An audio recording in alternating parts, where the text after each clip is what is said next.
I don't remember doing so much negative criticism of Shatta. I don't think so.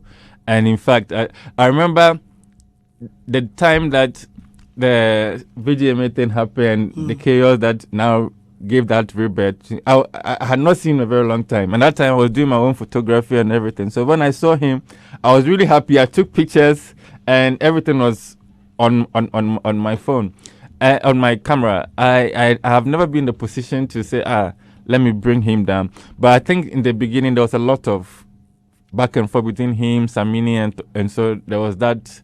Everything was like we are fighting. I don't think I paid so much attention to that. So there was one time there was an article Ghana Web did about an event that took place. I wasn't there, so I just recarried that topic, and then he calls me and says that he's noticed I don't like him. I'm on the side of Samini. I'm like, really? That's never. I don't wake up and think I'm going to take sides, because trust me, that's not. That's thing I think about. So we spoke back and forth, and then basically that conversation ends like, if you value your life, don't write about me.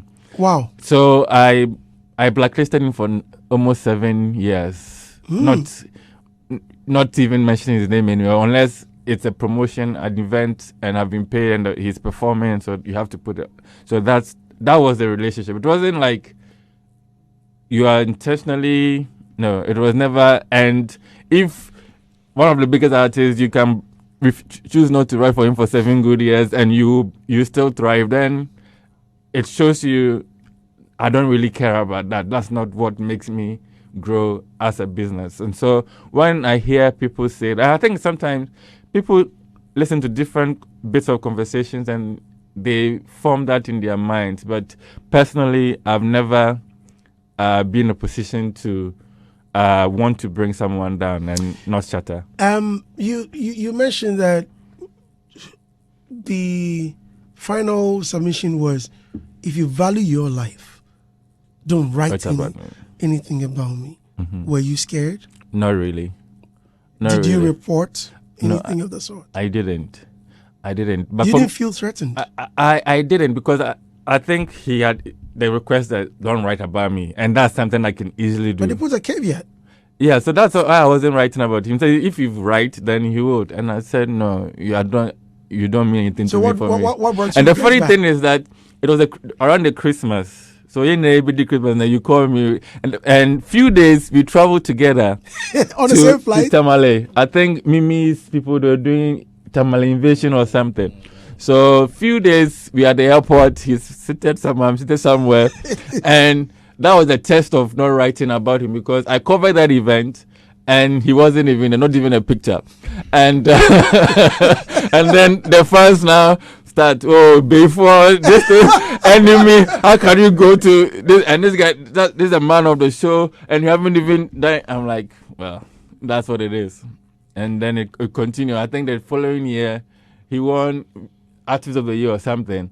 And then Sarkodie won more awards. So I was like, okay, Sarkodie wins 4 awards. And that was my hell, and that was my focus. So I ignored him.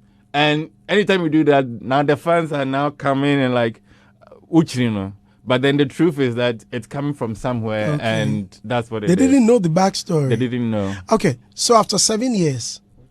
Oh, I mean, after now I write about him. I mean, my people. You still don't fear your life? No.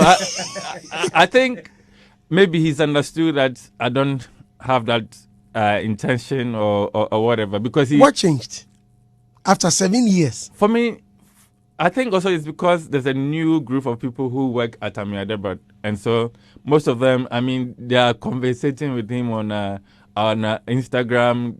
They are chatting with him. Some are his fans. Yeah, so I allowed that to happen. What's up, guys? Welcome back to the channel. Blogger Ameyaw has explained why his beef with Shatta Wale started, and according to the blogger, he said Shatta Wale threatened him to stop writing about him if he values his life. According to Ameyaw, he has reconciled with Shatta Wale, but he is carefree, when writing anything about Shatta Wale, because he has learned a lot of lessons writing or putting something out there. Guys, thank you for watching this video, and don't forget to subscribe to this channel for more videos and updates. Peace out.